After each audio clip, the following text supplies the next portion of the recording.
Welcome to part 3 of this revision screencast for genetics and evolution. Before I move on to the different types of evolution and evidence that we have for evolution across the past hundreds of millions of years, I just want to touch on the importance of knowing these processes of natural selection. You must understand how variation works. You must understand that selection pressures or environmental factors confer particular survival advantages on characteristics that are suited to the environment, and if an individual has a survival advantage, it's more likely to survive, more likely to pass on its genetics to their offspring. You may need to answer questions that relate to this in some way, shape or form. So, when we talk about evolution, we talk about there being different types of evolution. And the three main categories that we look at, the first two are the most important of these, are divergent, convergent, and parallel evolution, respectively. So in divergent evolution, we're talking about species that have originated from a common ancestor at some point in time. And from that period, they are, over generation by generation by generation, they are diverging or becoming more different and more different and more different as the generations go on. We associate this type of evolution with homologous structures, which are structures that tend to have a similar basis but have potentially evolved into very different functions. An example of homologous structure is the pentadactyl limb, which we see in everything from bats to whales to humans to other primates. Convergent evolution, on the other hand, is an example where differing species without a recent common ancestor start to share similar traits.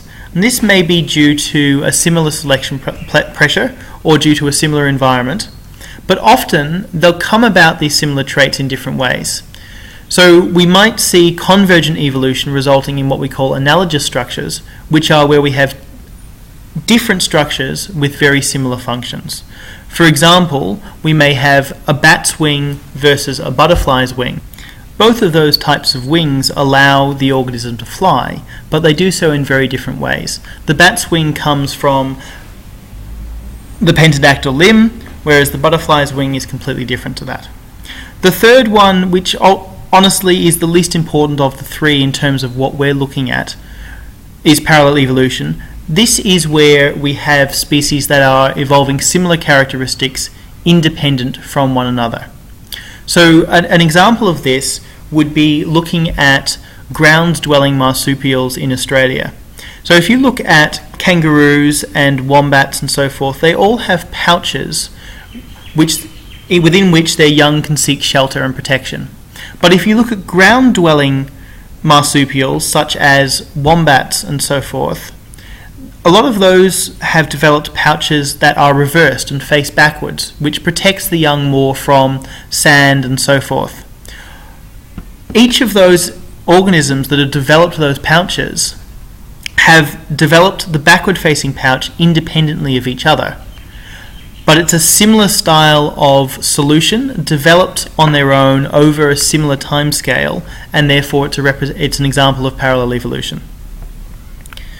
So I'm briefly going to touch on the different evidence that we have for evolution and talk about some of the different types of structures that we see. So comparative anatomy is one type. We can see on the right hand side there an example of the pentadactyl limb, which has the same basic origin of structure between humans, cats, bats, horses, whales and so forth. And they've evolved in very different ways over time to fulfill very different functions, but have a common ancestry. We can use genetic evidence, such as the fact that chimpanzees and humans share 98% of DNA.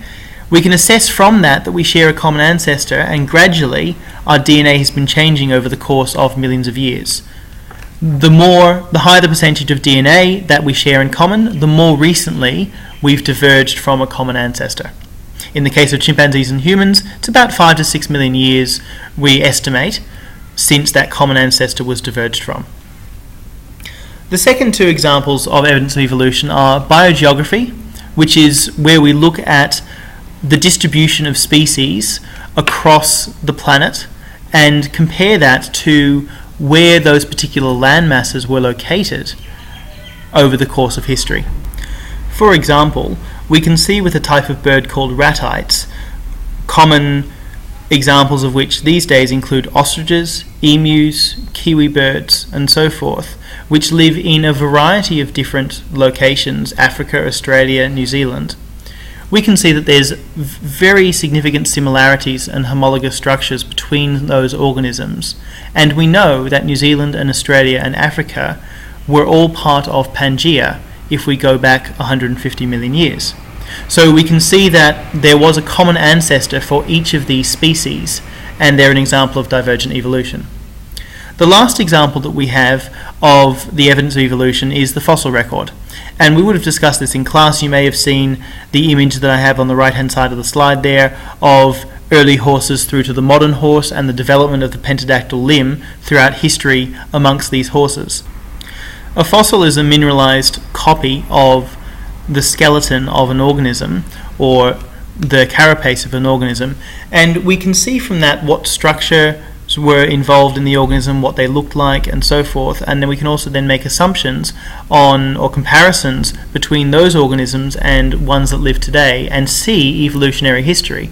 So in the picture you see on the right, we have fossils for each of these different horses throughout history, and we can see that over time there's been significant changes in horses, but we can also see how similar their limb structure is and how it's developed over time. And that gives us evidence for the fact that the early horse, the Eohippus, is actually an ancestor of Equus, the modern horse.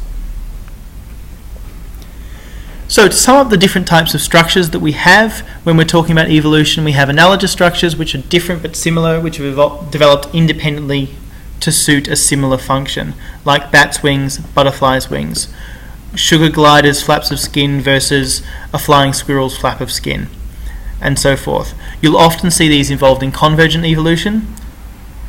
Homologous structures are structures that are similar in the actual makeup of the structure, but often have diverged to become very different in terms of their purpose. Major example of this is the pentadactyl limb, which I mentioned before. The sorts of questions that you might have to answer relating to these types of structures might be questions that give you an example of a particular structure and then ask you to make an assessment as to whether or not it's an analogous structure or a homologous structure, in which case you would look to see whether or not there was mention of a common ancestor, in which case that might point towards it being a homologous structure. If there's a mention of there not being a common ancestor but a similar function, that might be a clue for you that it's an analogous structure. If the question refers to a structure that is not used or has a reduced function over the course of time, it might be referring to a vestigial structure. It's probably useful to know an example of each of these, if for no other reason than that might help prompt you, if we give a different example, to be able to work out whether we're discussing an analogous or homologous structure. Last but not least, when we're talking about human evolution, there's a number of key points that we'll talk about. And I've just listed out here some of the differences that you might see in the skulls of human ancestors all the way through to modern day Homo sapiens.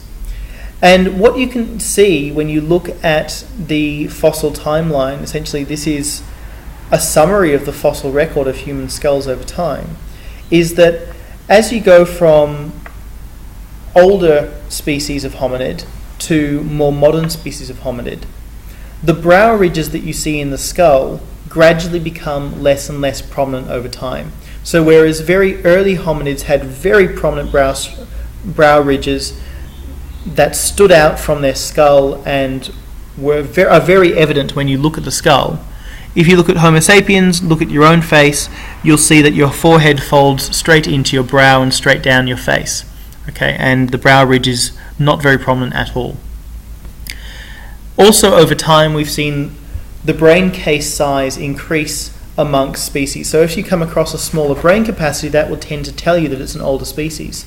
So for example, if you were asked to compare two different skulls and determine which was older, which was younger, you could use features that you see on the skull to do with the size of and the prominence of the brow ridge, the size of the brain case, whether the jawline were to protrude and stick out or whether it to be flatter, to determine whether it was probably an older or a younger species. Further information about human evolution that we've discussed in class includes the nature of the transition from quadruped, or a species that uses all 4 limbs for walking, to a bipedal mode of transport in which humans use just our 2 legs for walking, which then allows our hands to be free for movement. That had other benefits for us as well, not least of which on the savannas of Africa, where it was very hot, it meant that less of our body was exposed to the solar radiation, which meant it was easier to keep cool, and that also conveyed a survival advantage. Never forget that any of the differences that you see in species over time, any of the evolutions that you see in their characteristics, has come about because of natural selection. So at some point in time, the changes that have occurred have given those individuals that have survived an advantage that has allowed their genes to be passed on to the next generation. That sums up the content of these 3 revision screencasts. I want to encourage you again to make sure that you're checking the wiki for your last sets of revision. You'll see that if you click on the Genetics and Evolution section on the left-hand side of the Y10 Science Wiki, and then onto the Genetics and Evolution Revision and Past Tests tab, you will see a whole bunch of revision resources. There's an objectives list at the top which shows you everything that we expect you to know, as well as past tests, practice tests, lots of different worksheets. Many of the worksheets have solutions as well for you, so you can do them and check the solutions. All of the past tests have solutions that are available as well. There are also the workbook activities and answers linked on the wiki. Please remember that this revision screencast did not necessarily include absolutely everything, but hopefully it gave you a good overview of a range of the areas that we expect you to understand, and a bit of information on some of the possible types of questions that you might see. Good luck for the test. I hope that it goes very well for you, and good on you for listening to this revision screencast and putting in a lot of effort into your revision.